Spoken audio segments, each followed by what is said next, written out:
All right, call the meeting to order. The special committee of the whole on May 23rd. All councils are present except Council Perizzotti. And we have, would anybody like to move the minutes? So moved. Second.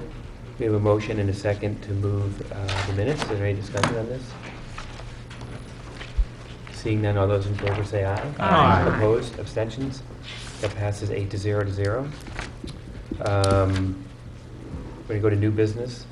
Mark, was there any? We want to do the FOI complaint first. It's a nothing thing now, right?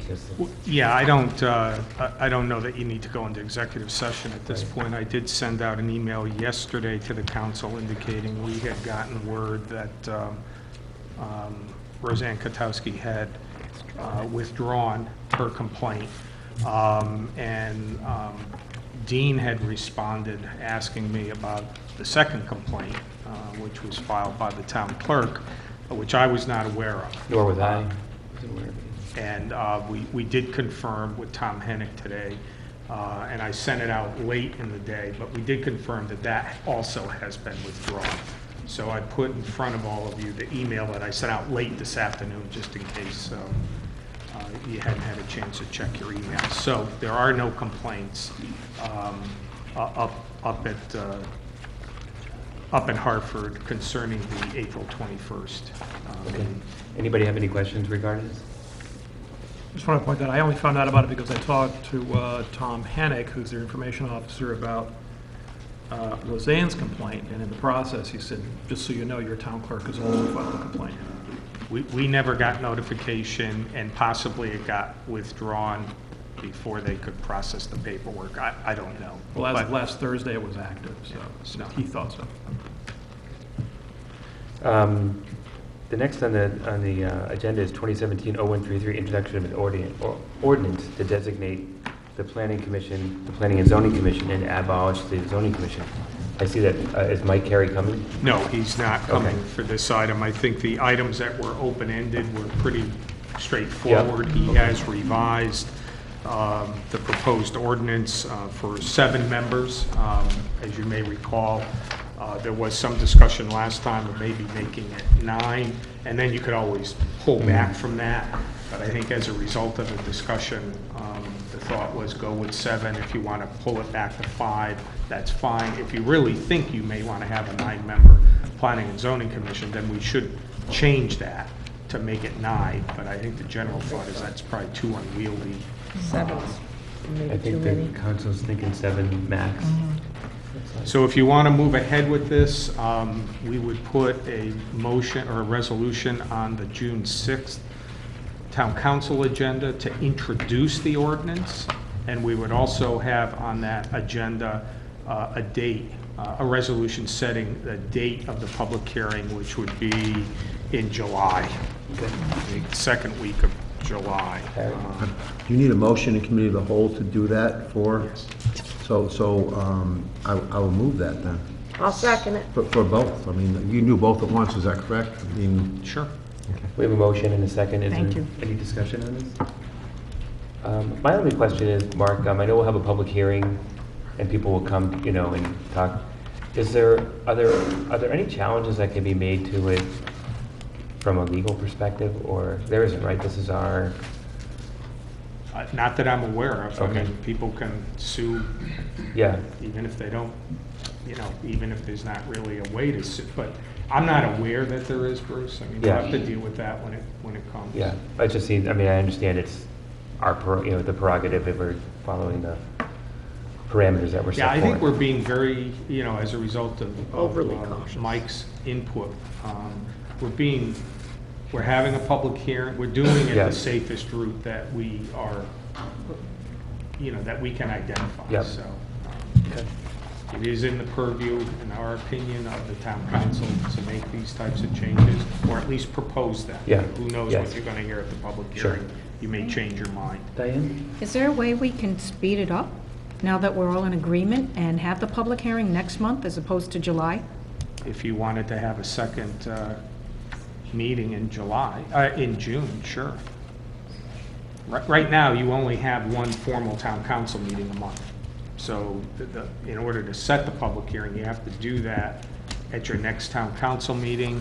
And then 2 weeks later, I think would be enough time for the legal notice. But I'm not sure you want to necessarily have a special town council meeting simply for the public hearing. But that's your call. I see what you're saying. It's up to everybody else. I just want to get this motion in progress.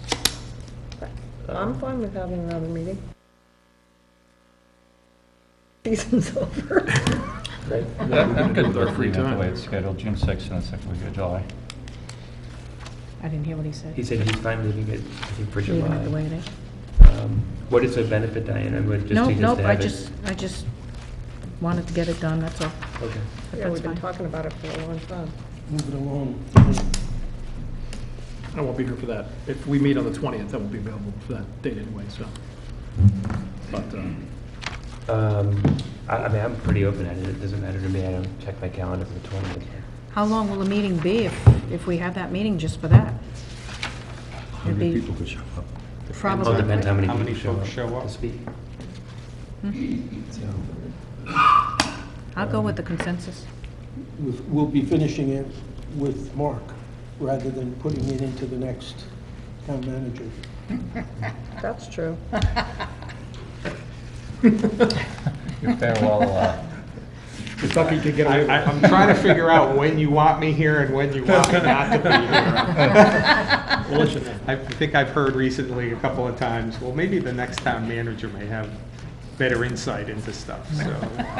It's whatever schedule you want. I Yeah. mean, generally, we try not to do public hearings on special meeting nights, because sometimes people aren't paying attention that you're gonna have a special meeting, but you can. It's totally up to you. and the special meeting would be the third, theoretically, the third Tuesday that we don't meet.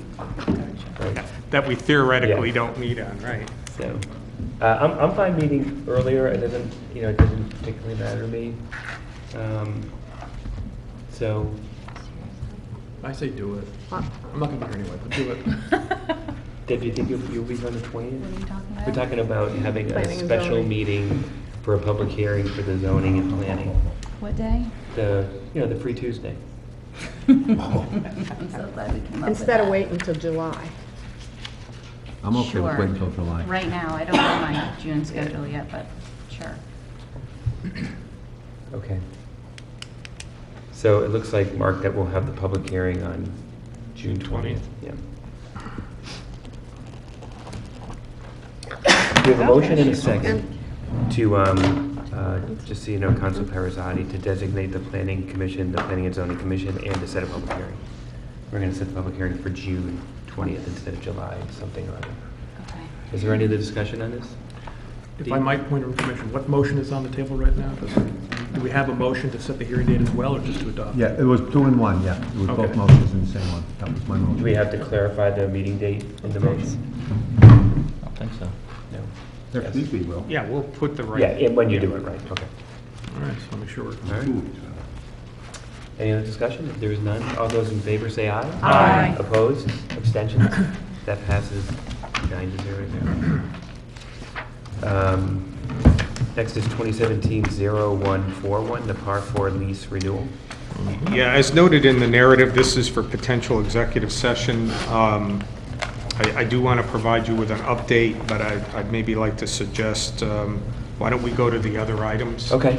Since I know we have a couple of folks, well, we have 2 folks here for the suspense list. Okay, so we'll move on to 2017-0135, the fiscal year ending 2017 suspense list. Hi, Cindy. Hello, how are you? Good, how are you? Good. I'd like to introduce everyone to Melissa McGuire. She's our new tax collector. She started in April, replacing Cindy Swall, who retired. Hello. Hi. Hi, welcome. Thank you.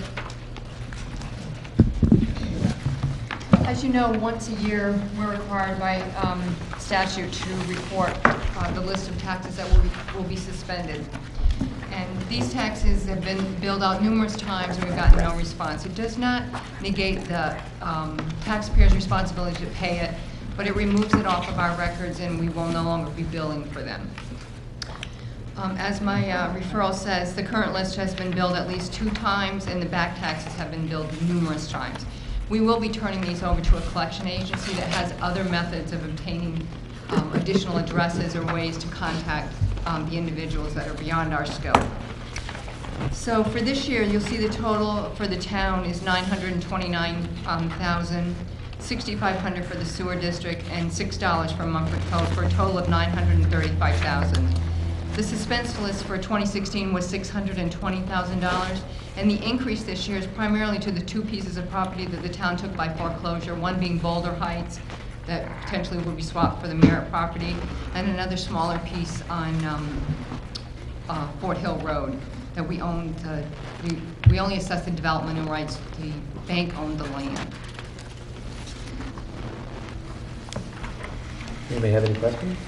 Harry? Yeah, you said that last year's was 600 and some thousand dollars? Yes, $620,000. Is it still that same number, or have some people ponied up and paid some of that? I don't have the balance what it is now, but yes, people do pay periodically. The collection agency Right, finds I it. heard you say that. Yes, I could get you an updated number for that. Thank you. Steve? So what would you say roughly, at any given time, do we have outstanding?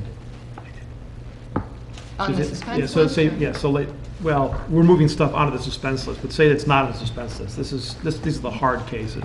At any given time, round numbers, do we suffer about $500,000 that we're owed, $600,000 that we're owed, as you said before? What, is there a typical yearly figure? It varies wildly. Okay, you're referring to just the amount that we would suspend, not all outstanding taxes? Yeah, the hard cases. Yeah, I would say we average between, and actually, I think I have, there's one other printout. I had brought that number. It was 620 in 16, 430 in 15, 534 in 14, and 746 in 13. And the 746 probably related to another that we could by foreclosure, we have to write the taxes off. So it does vary depending on what happens throughout the year, or years. Thank you. Anybody else? Are these mostly vacant properties? No? People that are still living in them? Some of them are mobile homes that people have been evicted, or usually if it would be real estate taxes, we don't historically suspend unless we've taken them in foreclosure. So these would be like motor vehicles and personal property. Okay. Anybody else? What about them? I can. Go ahead, Deb. I'll make a motion to accept the recommended additions to the suspense list. I'll second it. We have a motion and a second. Is there any further discussion on this? What's that? I think there's feedback off her laptop over there. Oh, on the Yeah. microphones? Okay. Hey, Lee? Lee?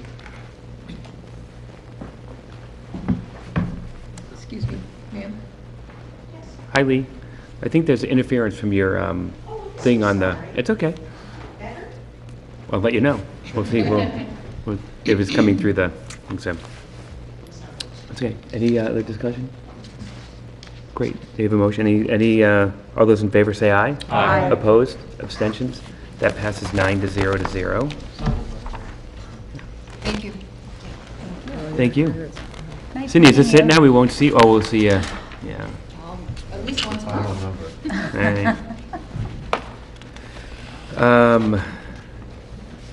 Want to go to 2017-0139, the FYE 2017 budget state reductions? Well, that was going to be a discussion. With the Board of Ed? With the Board of Ed Okay, sorry about also. that. I know the first two there, okay. So it looks like we're into executive session territory. Yeah, pending litigation. That, Matt won't be here until after 6:30. Okay. That's when I asked him to be here. Okay. Because I didn't think we'd get through. Can we go into talk about, Par do the 4 lease? Par 4.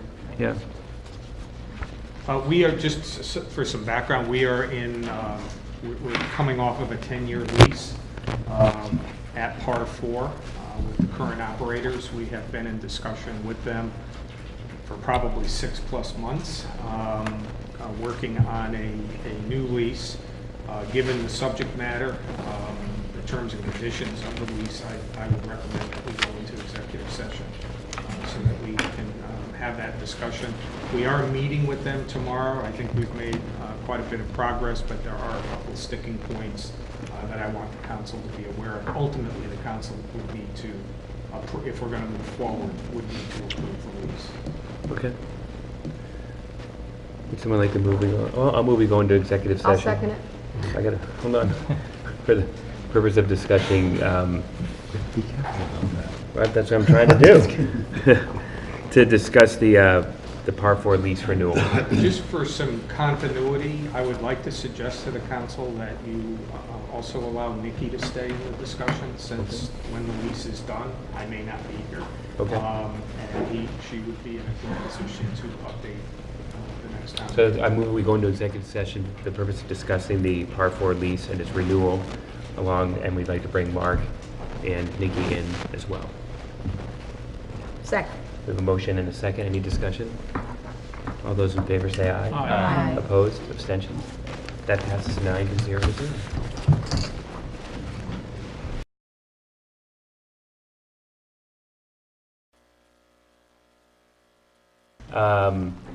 We have a joint meeting with the Board of Ed as a standing referral, 2017-0009. We plan on tackling budget issues, the status of the 2020 school construction project, and state reductions in the 2017 budget. And I'm going to have Dr. Grenier give first information, because he and I are both leaving. So, floor is yours, sir. And use the microphone, please. Thank you. I had, I don't know if this is, assume it's on. Let me start with the 2020 because there's a lot of movement, and I think the council is going to meet Mr. Butkus shortly. But we had an important meeting yesterday with Commissioner Curry, the Commissioner of the Department of Administrative Services.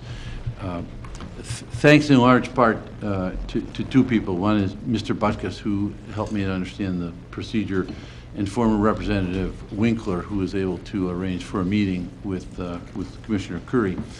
What happened was this, and the council is intimately involved. When last June, when we put in the request for to be considered for the 3 construction projects, as you remember, they changed the law so you could put in your request before the referendum. So we submitted the request.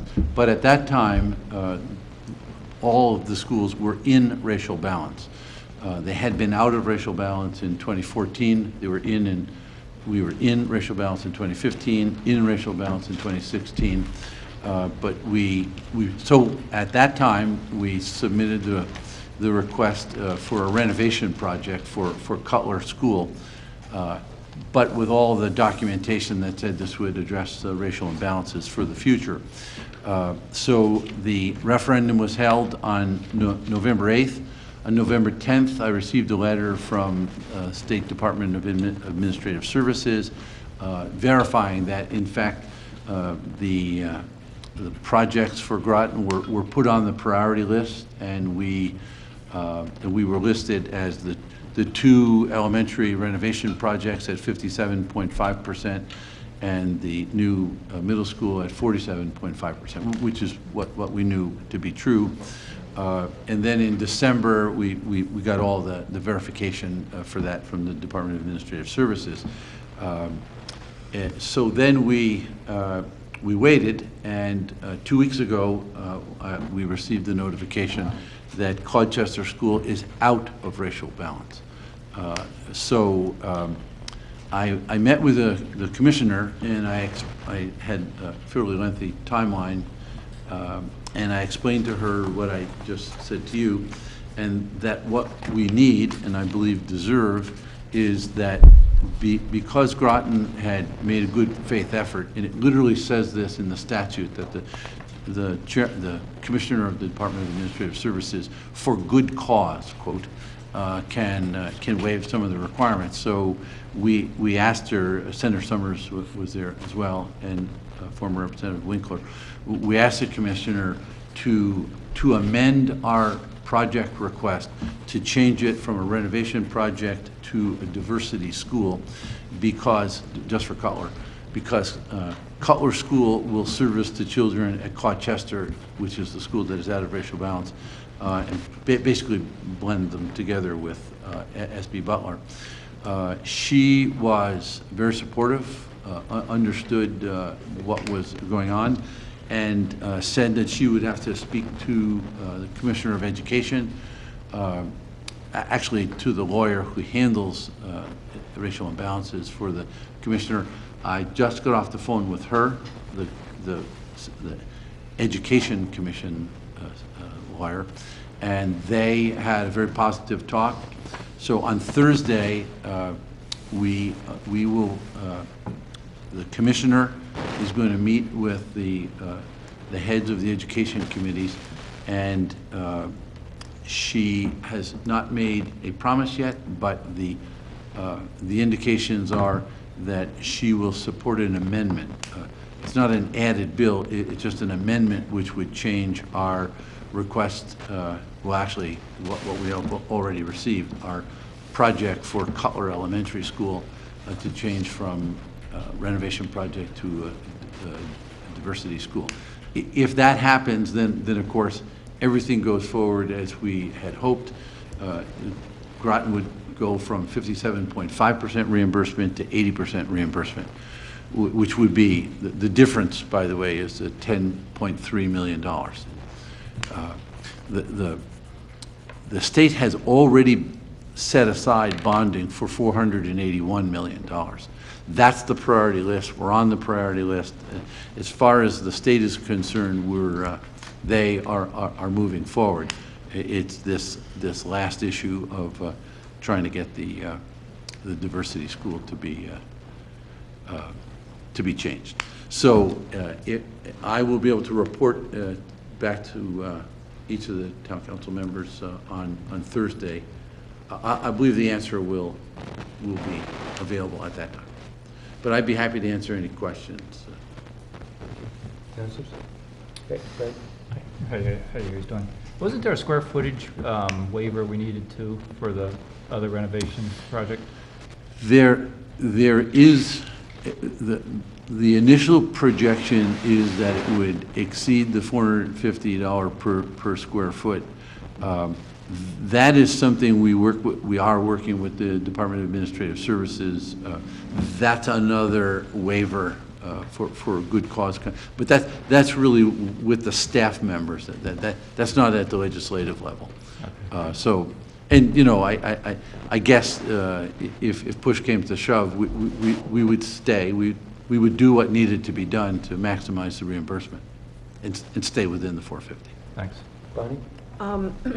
So the higher reimbursement rate, is it only going to be for one of the schools? Yes, it's only for the school that addresses the racial imbalance at Colchester School, and that's the 10.3 million.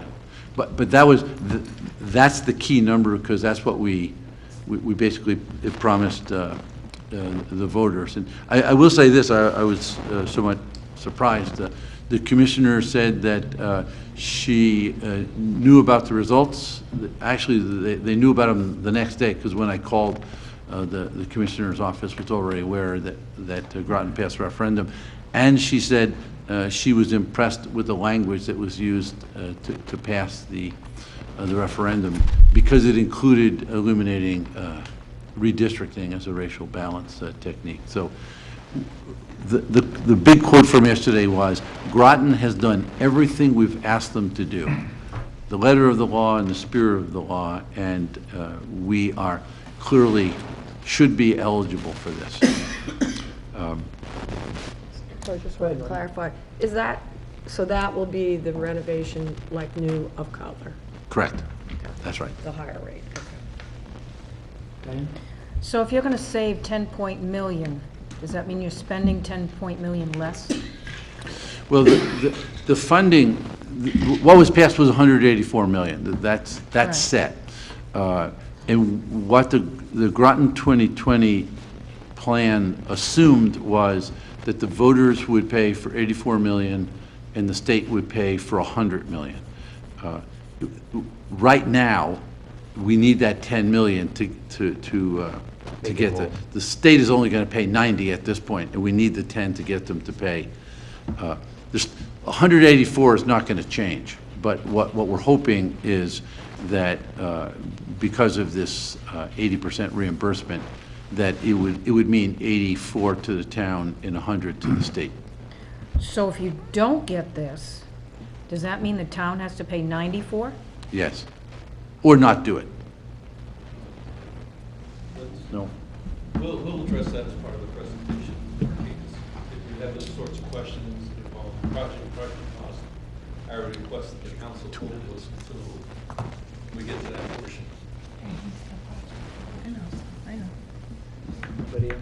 Chris? You may not be able to answer this in 2 minutes, but you had talked in the past about maybe going down one more school and tweaking the size of these new schools. Have you looked at that? Well, we haven't. I can tell you the quick math, and Ms. Austin can fill you in on more details, but basically we have 3 schools that service 1,200 children, and we are building 2 schools of 600 each, so the same 1,200 children will be accommodated. What we're doing right now is, obviously we're going to accommodate the 300 children from Pleasant Valley. I'd rather answer that question next year, frankly. If we could, I won't speak, I'll just speak for myself, not the board, but if we could, if it was with these 2 larger elementary schools, if we could operate, if we could take 1 more offline, that would be another significant savings, and I would certainly recommend that. All right, thanks. Yep. So I'm going to head over to the same. Yeah, okay. And Harry's going to take over. Is that okay with everybody? No? This is supposed to be approved. No? It's approved by consensus.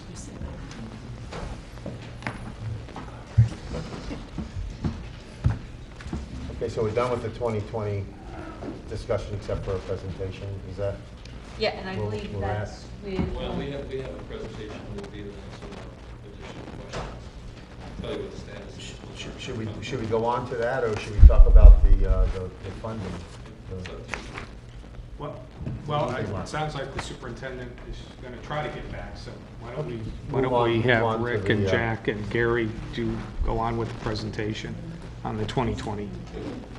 So we'll wait for him to come back. Yeah. So then we should need to move on to the potential of losing $440,000, right? No, the presentation for the Oh, that.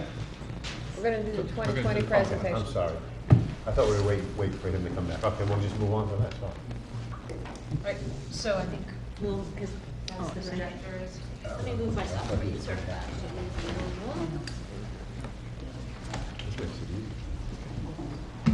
Also the corner between Sam and Robin. Oh, Jack's over there. That's okay, we got released here.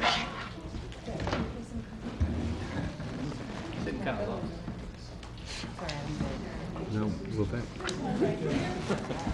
Rock and roll.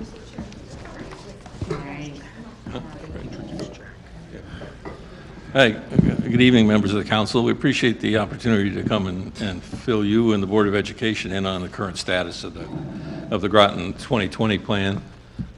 We do have a short presentation to let you know Arcadis, who we selected as the owner's representative, and basically we'll do many of the things that we and the department had to do last time around. And a project of this magnitude, we really need that assistance to do that. We'll run through a brief chronology of the project and that sort of thing. Jack Butkus is here from Arcadis, who we've selected. We had 4 candidates that we interviewed. 2 were very close, and Arcadis ended up rising above the others. So they were our selection to bring us forward. They've been working on some items, trying to get us and collect all the data that we have out there, because it's in various forms and places, so we can get our arms around the entire project and know what's been done at various places and understand what they are, which includes, you know, reviewing grants to see if there's things that need to be done on those, which Jack has found a couple of things that we need to follow up on. So Without further ado, I'd like to introduce Jack Butkus from Arcadis US, and he'll give you his presentation here. Thank you, and good evening. I have to say Arcadis is very pleased to have been selected for this project, and we understand the importance that it has for the town of Groton. As Rick mentioned, there's been quite a lot that's been done to date. You probably can't see much on the screen, but I know it's part of the handout that Rick is bringing around about how we got where we are. And it starts back with the Board of Ed establishing the need for the work. I'll just go through skipping boxes rather than reading everything. We understand, that you've been an active part of the process, obviously last year giving the resolution that allowed the superintendent to submit the applications, designating the building committee and authorizing the kickoff of design, which are the three pieces the legislature is looking for before they consider a grant application. We all understand the success of the referendum, which is a feather in everyone's cap. And yes, as the superintendent indicated, the dollar values that were presented in the referendum do anticipate the enhanced reimbursement of the diversity school. So that's an important follow-up item for all of us. In June,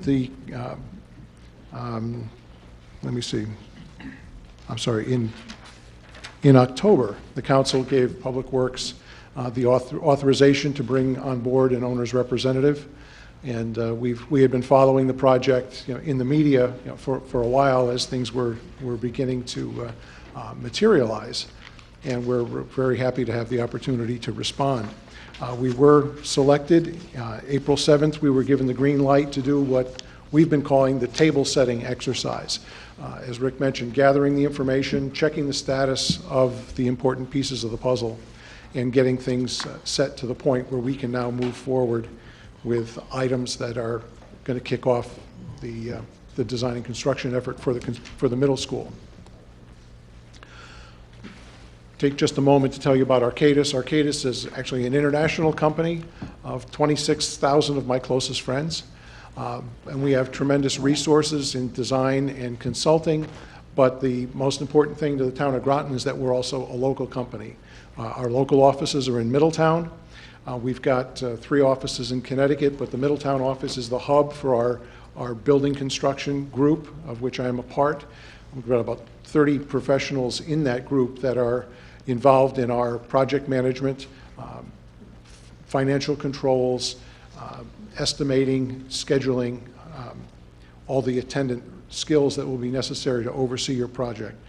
We've done in our Connecticut office, we've done $1.5 billion worth of K-12 work in the state of Connecticut. And $1 billion of that has been funded by the Office of School Construction Grants. So this isn't new to us, although they do seem to change the rules just about on a weekly basis these days. But with the volume of work that we do for other districts within the state, we're there with them, OSCG, on a regular basis, and we do keep on top of the curveball du jour. Our goal is to become your trusted advisor, to become an extension of your staff, someone that you can turn to as an advocate to make sure that your interests are being looked after on these projects. We have no other role that we play in municipal construction in Connecticut. We don't work as consultants on other aspects of the job. We have architects, but we don't do architecture on schools. We are not constructors. So there's no conflict with us competing against somebody that on Thursday at the job meeting we're supposed to be supervising and keeping them in line. We're fully committed to supporting your needs, and our goal is to be accountable to you through Public Works, through the council, through the building committee, in meeting the Board of Ed's needs in order to achieve these projects. And of course, as it's been mentioned a couple of ways already, maximizing the state grant participation is a core obligation of ours. We understand the various stakeholders, from the town council through Public Works, the Board of Ed, various school officials that we will interface with, the building committee, of course, community and town representatives, relationships to neighboring properties. There are certain obligations we'll have with the planning of the school and the planning commission to follow all of those regulations through the state agencies, finance, keeping everyone informed, giving them the information that they all need to make informed decisions. And one of our roles is not only to manage the process, but the owner is part of the process. So we need to manage the timeline of appropriate decisions so that we don't slip on the project schedule. Managing the grant process is key, obviously. Without the money, none of this was going to ever happen. So we want to achieve the program while maximizing the state reimbursement and minimizing the portion that comes out of the local bonding effort. We know that the applications have been accepted as complete. I've reviewed them. They do seem to be a very, very well put together package. We are waiting for the legislature to act on them. The school funding bill is traditionally, I think, the final piece of business that happens on the final night of the legislative session, if they're ready to commit money. If they come back for a special budget session, which there's a rumor they might have to this year, then that action would not happen in June, but it may be later on in the year, August, September, October. We're hoping that they'll be able to wrap up the budget and end at the traditional end of session date in June. You've heard about the diversity school grant status. The jury's still out, but we are well poised, and you, the town, have done everything that you could do to pursue that. The state cost limits, the $450 a foot item was mentioned a moment ago. There are opportunities at times to get waivers for things like that and the square footage limits that the state has put in place. I'm cautiously optimistic that we might be able to have that conversation with them, but in the current budget climate, I'm not as enthusiastic as I have been in other years, which means we may need to design creatively, both to bring the project's costs in within those parameters and to accomplish the program goals. Because if we're not meeting the ed spec and not providing what the board has identified as the physical needs of the building, then we're not hitting the bullseye. A little anecdotal information on where the process is going at the state. We've talked about $450 and we've talked about a space standard. For all grants that will be applied for from July 1st of this year and onward, the state is proposing through legislation, that is in process, has been through committee and so far has been accepted by committee, just not voted on by the full body. They are looking at reducing the allowable square footage even more. And depending on the number of students and the grade range of the students, that difference can range from 5 to 15% loss of approved square footage. Now, at the end of the day, Office of School Construction Grants is a funding agency. So although they put out these design guidelines and other aids to folks who want to pursue a project, at the end of the day, they're not telling you you can't build it. They're just telling you what they will and won't pay for. Understanding the financial climate that the referendum was passed under, we understand that it's not just a matter of if they don't pay for it, the town will. So one of our responsibilities is to carefully watch that and work within the parameters we have. You're basically expecting slightly larger square footages than the current math will allow, but count yourself fortunate that you're not in next year's scenario where those numbers would be pinched back even further. Practically speaking, you may not be able to live with 15% less square footage that next year's standard would do to the next applicant. That would increase the town's pocket, the town's portion for that other town that responds next year. So you're in maybe not the best position, but you're in the least worst position that you're likely to be in. One of the things that we'll manage carefully is the timeline of the projects. Right now you have 3 applications that are in front of the legislature, presumably to be approved as a block this year. There is a 2-year limit, they call it the start of construction deadline, from the date you get the confirmation that the grant has been awarded to the awarding of the first construction contract for a given project, we have 2 calendar years. Given the fact that the middle school needs to be operational in order to accept the students from the existing middle schools, and it takes time, and I'll show you on this, the starting schedule just what that looks like. We may need to do some initial work at the existing middle schools to create progress on that goal of construction while stopping the 2-year clock. And right now, additions are proposed for both schools, and that may be the most appropriate way of kicking off construction, is by pursuing the additions first while the buildings are occupied, and then doing the stem to stern renovation after the students are relocated to the new building. Your approved program budget is for the $184 million, and as Dr. Grenier mentioned, $84,000 was the number that was given to the voters at referendum time as being the town's contribution. Right now, we anticipate that in the perfect world, you would not hit that 184 because the memorandum of understanding with the state for the land swap, if all goes as planned, there would be no exchange of dollars required for the exchange of property for the middle school site. And there was $4 million that was budgeted towards the purchase of that property, or to contribute to the state along with the land to make the swap happen. So if that goes through as a zero-sum game, and they just swap deeds with you, then $4 million of expenditure would come right off the top of the program. But again, the 84 is kind of the magic number in all of this, is to make sure that we manage the costs, manage the ineligible costs, such that the town's contribution doesn't exceed that 84. One of the important first steps that we're working on is to establish the schedule for the program, and the program being 3 schools in basically 2 phases.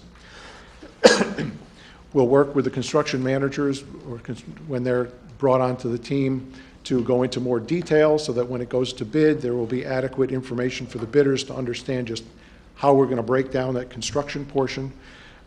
And then obviously we'll be reviewing that on a constant basis throughout the timeline of the project. This schedule illustrates what might be the way to pursue things if all 3 grants are hopefully approved this year. It shows that we would be going on the street for architectural services very soon, launching into the design process this summer, followed by an ultimate occupancy date for the new middle school for the fall of the 2020-2021 school year. That 2-year timeline from the summer of 17, presumably, for getting our grant letter, to the summer of 19, we would need to start something physical happening on site at the 2 existing middle schools.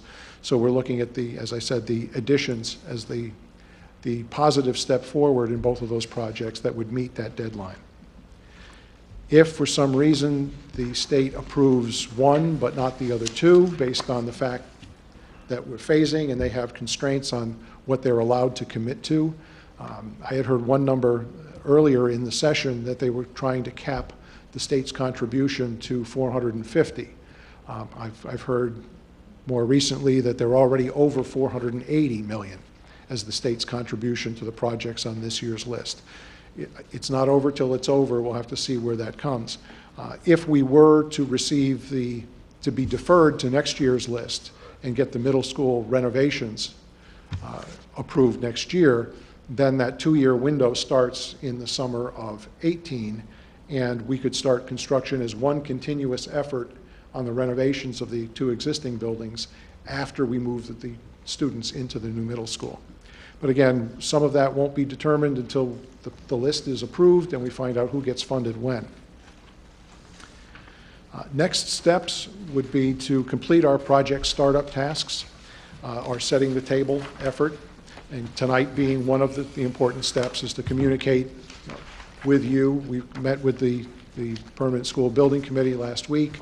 We want everyone to be aware of where we are in the overall process of pursuing the work, now that we've been fortunate enough to be green-lighted to start.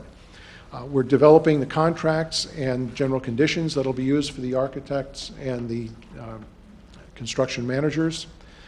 Public School Building Committee is charged with identifying the criterion by which the building will be constructed. That's one of their roles by town charter.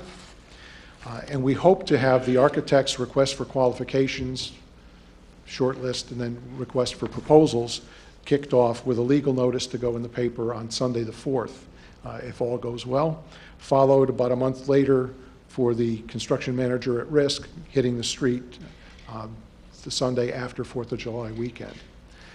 With those dates moving forward, we'll be able to get that team selected and hired and under contract before the end of the summer, and having the CM available as design is initiating, or as soon as possible to when the architect kicks off, we can maximize the benefit that the CM brings to the team to be able to provide oversight on costs, and we'll typically run 3 to 4 full legitimate estimates during the design period so that we can constantly check the cost of the projects. Nobody wants to be surprised on bid day, so we do multiple checks during design so that we have an opportunity to get the project back on course if numbers are getting too high. The construction manager also provides insight on constructability. We and the architect may look at it one way. They might say, you know, if you start here and go that direction instead of there to go the other direction, we can do it smoother, cheaper, faster.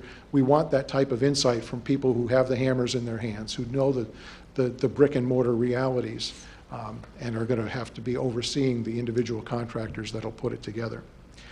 So that's our short-term task list. You'll be provided with updates incrementally throughout the life of the project, of course, and we're looking forward to getting these significant projects completed on time, under budget, and at the level of quality and content that everyone is anticipating. I'd be happy to answer any questions. Bonnie, you got your hand up already. Yeah, so June 4th is just a few days away, and we are not going to have the information from the state on our budget. So are we moving forward with hiring architects and construction managers before we know we're getting the money? We will not be hiring anyone. We're starting the selection process. Okay. And our request for qualifications and the follow-up request for proposals typically contain wiggle words that give you the opportunity that says, pending approval of the grant, we intend to do thus and such. So everyone knows that without the money, there is no project, and you won't be extending any commitments without resources. Right, and it's a typical QBS process, just like we used with Arcadis. It's spelled out by the state, so we follow that process. If we're not funded, then we haven't spent anything because we haven't hired anybody. If we are funded, then we'll be eligible for reimbursement at the proper percentages of those costs. Greg? If we do have to start the additions prior to getting the schools moved to the middle school, how disruptive will that be to the kids? I can tell you what we did at the high school. We did that 3-story addition at the high school. We worked closely with the Board of Education. There was some disruption. There was obviously some construction going on. We had no real bad reports of things happening at the school as it went. It went very smoothly as far as I could tell. It may not be an addition necessarily, because as we go forward with the project, what you've seen is a basic layout. The architect has to come in and nail down, sharpen his pencil to come up with a program that'll actually be the construction program. And it could be the addition, or it could be some earlier part of the project that we'd like to get done that doesn't affect. For example, floor tile could be removed and the floors repaired for the school year or something. And we did some of that at the high school, and we did that kind of construction when the school was going to be used again the following school year. Yeah. Correct me if I'm wrong, when we did the high school, the wrong windows were put in. That was the comment. The high school, right? No, the wrong windows were not put in at the high The school. wrong windows were not put in? That was a Comask school. Okay. Well, in any case, if something like that happens, who is held accountable? Okay, well, let me ask you a question, because on the high school, the specification for the windows that the architect put together missed the code. Thank you, that's Okay, the architect owned up to it at a tune of over $348,000. They paid for the extra school crossing guards we had to have at West Side. So they owned up to it. So bottom line, there's, in the language that we have, if the architects or somebody misses the code, our language, our contracts are tight enough, is that we go to the person who had the responsibility to do it right.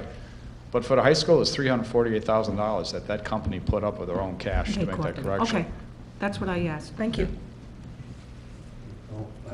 Okay, Rita, go ahead, I'm sorry.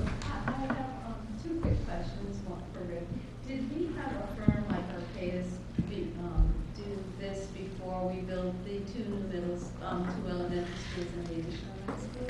No, we didn't. And this is some of the lessons learned as going through the first project. I mean, we learned a great deal going through the project, what the effort it took from the department based on the downsizing of the department. We need additional staff and resources to help us do this.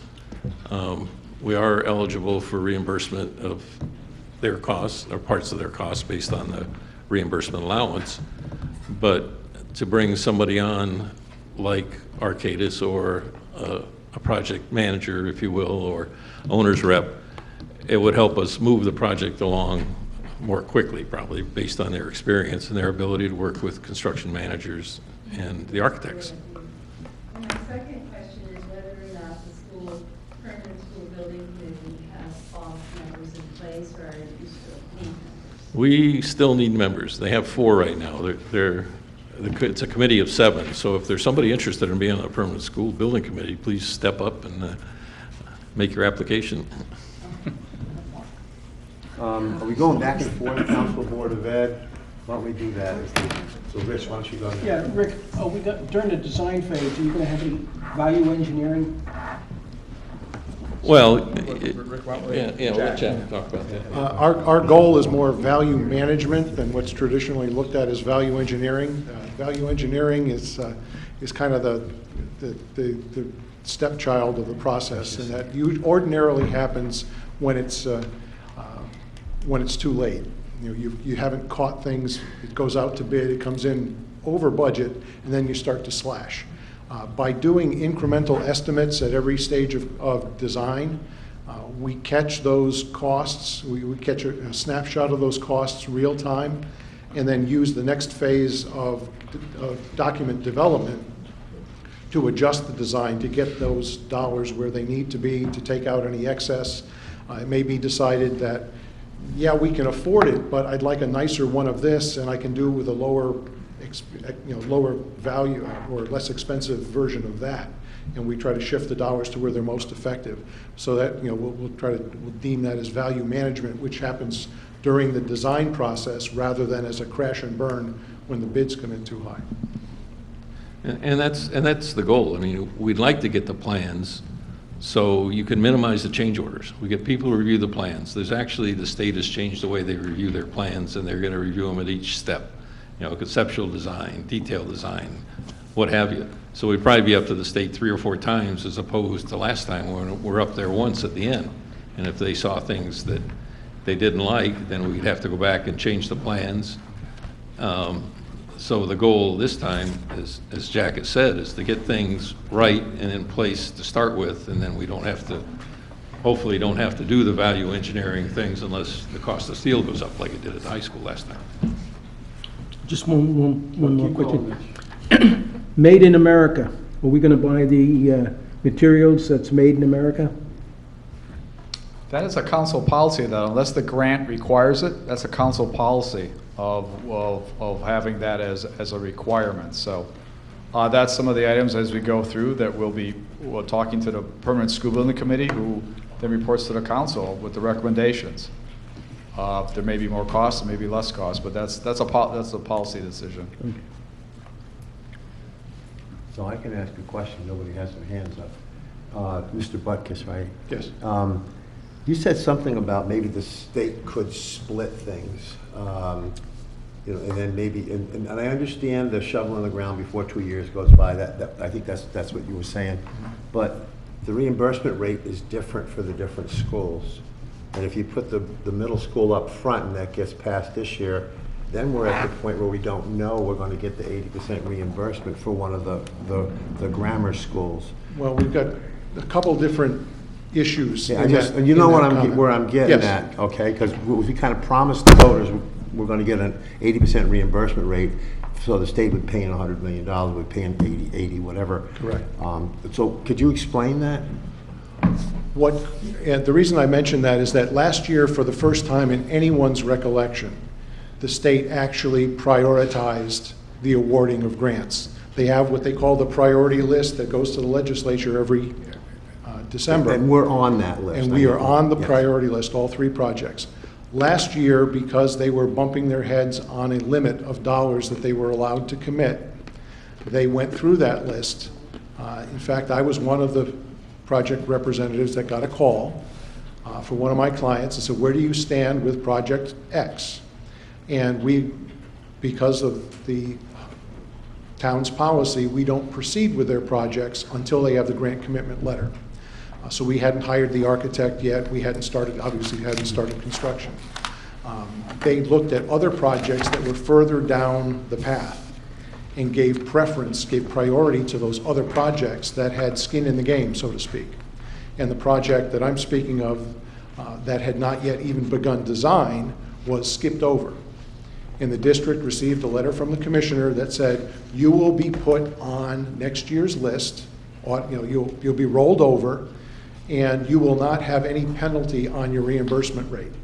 So if, you know, Or square footage. The square footage policy is for grants that will be applied for starting July of this year. Thank you. So presumably, once you've made your application, you're frozen in time. Whatever the rules were should follow you through, should. Okay. And when it comes to the square footage, that would be one area where I've been told by staff at OSCG that if you applied by such and such a date, that will be your space standard, and that'll persist. So if for some reason they were in a pinch as far as commitment and deferred any projects to next year, those reimbursement rates that are, actually the letter said if next year's rate is even better based on the, you know, the 20 to 80 spread across all the towns, that you would potentially get a better reimbursement rate. But the bottom line was that no one would get hurt reimbursement-wise because they got deferred to this year. Okay. Thank you very much.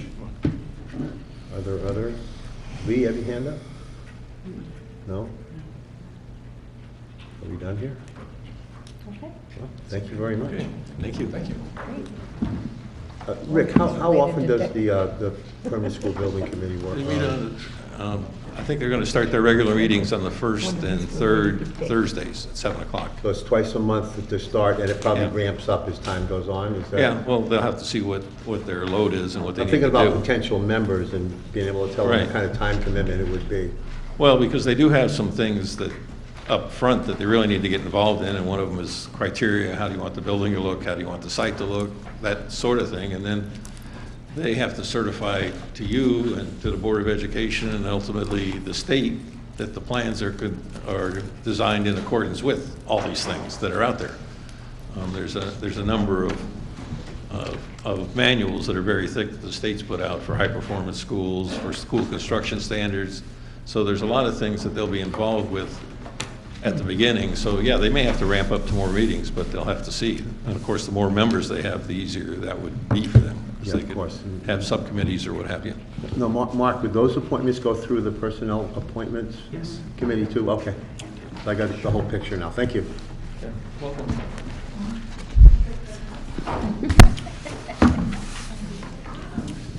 What? I asked for you, though. You can tell them that. Okay, Dr. Grenier, are we going to move on to the funding, or lack of funding?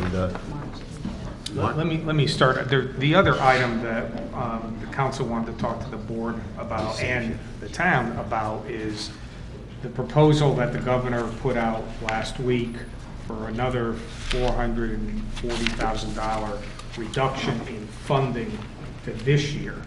And it's simply a proposal. Clearly, there are lots of issues that folks are trying to deal with in Hartford. The timing of this proposed cut, you couldn't pick a better or a worse time, because we only have a couple months left in the current fiscal year. And we still don't know if it's actually going to happen or not. And as we have in the past, when we get news like this, we try to have a discussion with the board so the council has an understanding of what the board thinks it can do to try to address some of that deficiency, and also with the town. I should note, and I think everybody's aware, that the RTM did finish their budget deliberations last night. We've ended up with a budget of approximately $118,900,000, which is around $1.3 million more than, which is a slight reduction from where the town council left. We are in the process at this point of kind of updating all of our revenues. As you know, we put revenue estimates together in March, end of February, beginning of March, and we will, over the next week or so, be updating those revenue projections, which also includes what's the fund balance going to be, which then gets into where do we think we're going to end the current fiscal year in terms of the town and the board and others either returning money at the end of the year or not. So we'll be a little bit smarter in a week. Unfortunately, I don't think we're going to be any smarter with respect to what's going on in Hartford, either for the proposed additional reduction, rescission for the current year, or for next year's budget. So that's the purpose for putting it on the agenda. You know, we historically, town operations historically is usually in a position of returning some dollars at the end of the year. I'm not sure where we're going to end up this year at this point, since we haven't finished that exercise, so to speak, with all the departments. Much better introduction than I was going to give. Thank you. I guess we're going to talk about the maybe of this $440,000 being cut, and what do we do about it collectively as a group. I guess that's the way I would introduce it. So, I want to start, Dr. Grenier, or it may or may not happen too. That's. I can tell you a couple of things that are at least hopeful. We have been working with the Federal Education Department. I'm hearing relatively good things, and we've been working with Cindy Landry. The impact aid is the formula for this year. We've received 80%, I think, of what our full allotment is, but there is money coming from last fiscal year and even the fiscal year before that. It's somewhat mysterious how these things work, but I think we're gonna, we continue to get good news, and I think the revenues from the impact aid very well may help this this process a bit. And the other thing I can say is that typically at the end of every year, when our encumbrances actually get zeroed out, there's typically $10,000 to $15,000 that gets turned over to the general fund. So I think that I don't see any reason why that wouldn't happen. But other than that, we have tried very hard this year to manage the funds that we have. I'm continue to get, you know, of course the big thing in the world of school budgets is special education, where we sometimes get bills for students even late in the year like this. We continue to get special education Not huge dollar values at this time, but significant. But there's, I'm confident, I made a report to the board just last night that the budget is stable, I say. You know, we always have some concerns. We had a water tank, water heater that failed recently that cost $33,000 to repair. But we've got all that covered, and I would say from here we're in good shape. Nobody asked any questions, should I go? I have a question. Go ahead, Diane. I almost said Ann. You want to say what? Ann, go ahead, Diane. Yeah, that's okay. So we might be cut the $440,000 this year. Right. So I think what you just said is that you probably will have 10 or 15,000 to go back in the general fund.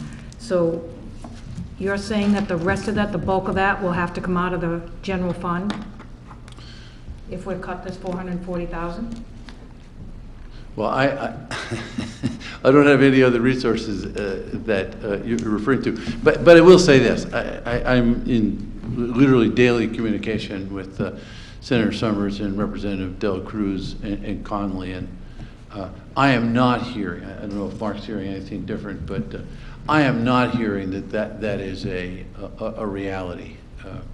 I saw, like probably everybody else today, that apparently the negotiations with the unions may, in fact, result in a really significant, I think it was $1.4 billion concession from the unions. I think if, and we may know the answer to that as soon as tomorrow, I think if that gets resolved, you're going to see some pretty quick movement from the legislature, or from the governor, actually. It's his, I mean, he's the one who has to execute his way through this budget. But I do not believe, at least from the folks that are talking to me, that Groton is going to receive anything like that. In fact, all three of the legislators independently said to me that's not going to happen. Well, you've already absorbed $247,000 this year. We do have $247,000 that actually is sitting there, and you know the board has committed to. So yes, that thanks for reminding me. That's sort of at the end of our budget. There's a small unexpended amount to get us through the next month and a half or so. But then there's 247, so that will come. But I know the town was planning on that. But as soon as I hear anything about impact aid or anything, I'll you know, of course, that comes right to the town. Yeah. Go ahead, Bonnie. Well, we got cut 240, almost the same amount too, out of LoSiP funds. And that's that 450 is in addition to that, so if it happens. So, are you hearing that, Mark? That we're not get that 450? The cut? Yeah. I mean, the only thing we've heard is that was part of the governor's proposal. Haven't heard anything one way or the other as to the likelihood or unlikelihood of that being approved. So how much should we worry about it? I mean, should we just sit back, keep our ear to the wall? And Well, I mean, we're gonna, you know, the reality is if we don't get the funding, it impacts the mill rate for next year. So it's all tied together. And so, as I mentioned, we're in the process of updating all of their revenue projections, and we'll be talking to the council about that on June 6th, when you, I believe, are going to be setting the mill rate. But it's, you know, it's either pay me now or pay me later. If there's an opportunity to hold the line, tighten the belt, that's a good thing going forward.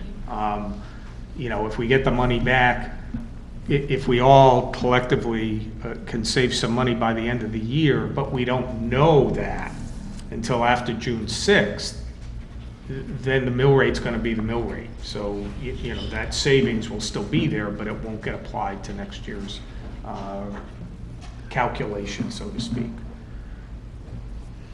well, is there any, Dean, go ahead. So bottom line, we've been talking about what we think may or may not be possible with respect to $440,000. What I haven't heard, and my guess is it's probably not much that can be done. We've got 5 weeks left in the fiscal year. So if the state, there's nothing that the Board of Ed can do to absorb the 440 if that didn't come. Like, I haven't heard of any, what we're told is don't bother with a contingency plan because it isn't going to happen. Is that the gist of this conversation? In other words, let's just say that the 440 becomes real. Where would we get the 440 from to make up that shortfall? And I'm saying we, I'm not necessarily saying, I understand. we as a town, all of us. Where would we get the 440 from if that becomes a shortfall? That was my question. Right, that's it. Yeah. Right, that's all I'm hearing is we're evaluating this as a pretty much a very small, low possibility, sort of an event, and so next item on the agenda. Okay, Okay. I'm good with that. Is the board done tonight? Are we done with you guys? I think we are. No, No? no. There's- I think so. That's it? That is it? You go to your work ceremony. Okay. Okay. If everybody's okay with it, let's just take a 2-minute, 5-minute break. Okay? I think that's what I like.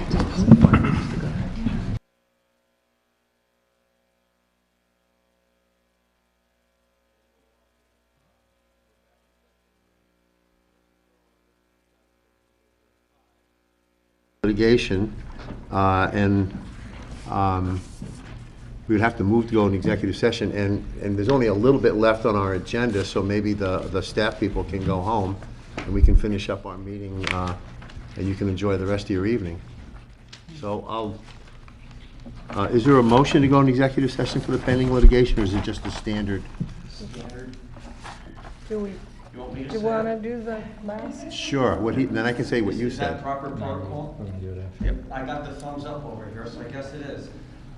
I move that we go into executive session to discuss pending tax appeals concerning Groton Long Point and Pfizer, and the justification is that it's pending litigation, and I'm providing you with attorney-client privileged information.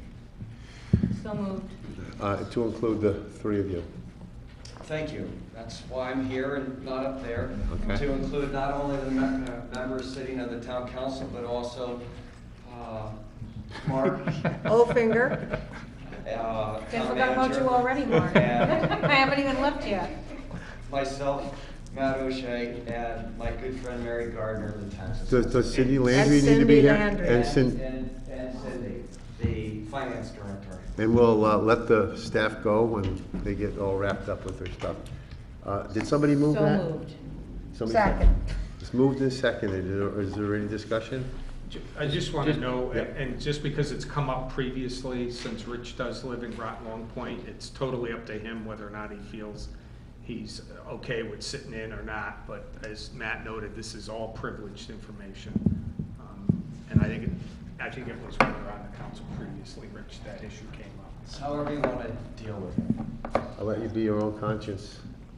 Yeah, I'll sit here. Okay. As a plaintiff? What? As a plaintiff? No, as Well, a you are a council, plaintiff. as a councilman. I mean, you're also plaintiff.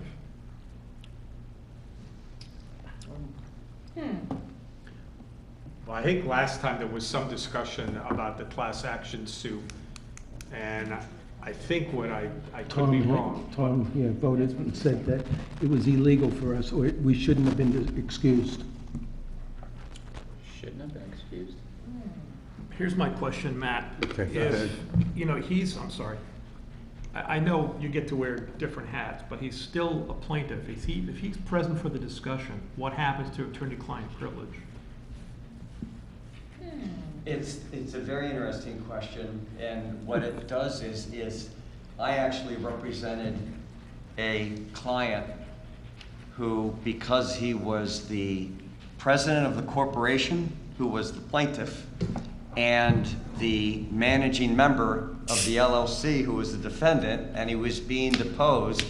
He also had a wit, and during the course of the deposition, he said, well, which hat am I wearing when you ask that question? And essentially, that's the point that you are raising. If Rich is comfortable wearing exclusively his town council hat and honors the confidential nature of this discussion, then my argument would be that the plaintiff wasn't present and his presence does not waive the attorney-client privilege. An alternative view is that it's impossible to divorce yourself from your status as one of, I don't know, 600 class plaintiffs, and it potentially creates an issue for the attorney-client privilege. It's not so much that I'm concerned about Rich's presence, it's just that for him as a plaintiff, it's that does his presence, as you said, wind up waiving, if we allow him to stay, do we waive the attorney-client privilege so that somebody else later can say all your discussions are really open? Because you've talked to a quote outside, somebody outside your client. That's a potential. The only reason that I am not so concerned is because the matter has been tried, we're awaiting a decision, and all strategy that I employed is a matter of the public record, the trial record, as well as the fact that Rich's counsel's plaintiff's position is documented in their trial brief, as is ours. And so I can with confidence state that even if somebody attempted to invade the confidentiality attorney-client privilege that exists, it'll be for naught, because they're not going to discover information that's not already part of the trial record. So I don't have, if this were October 2016 and we tried the case in November of 2016, I might be a little more adamant in my position as to Rich's participation, but it's not, and it's more after the fact. And Rich is stating he's a counselor sitting here tonight, so. He is. Okay. Bonnie? What if we have an appeal? I suspect that either side which does not prevail will likely appeal. I can state with certainty what my recommendation will be if we don't prevail. But I'm not going to discuss this evening appellate strategy. But Bonnie, if I may call you Bonnie, that's an astute observation that although the trial is over, there is another level into which we may venture depending on the outcome. Yes. And I just want to add, I don't know that I feel comfortable with you. It's already been decided. The last time, both myself and Jen left because it was thought that we would we were the plaintiffs. And she got a hold of Tom Henning. Henning. And he said, no, as long as you're part of the governing body, you have it, regardless of what goes on, you have every right to stay. Just remember, we're in executive session and it stays here, what we discuss. I mean, okay, so all in favor? Aye. Aye. Opposed, abstentions. Good night, Nikki. Sean? Good night, Sean.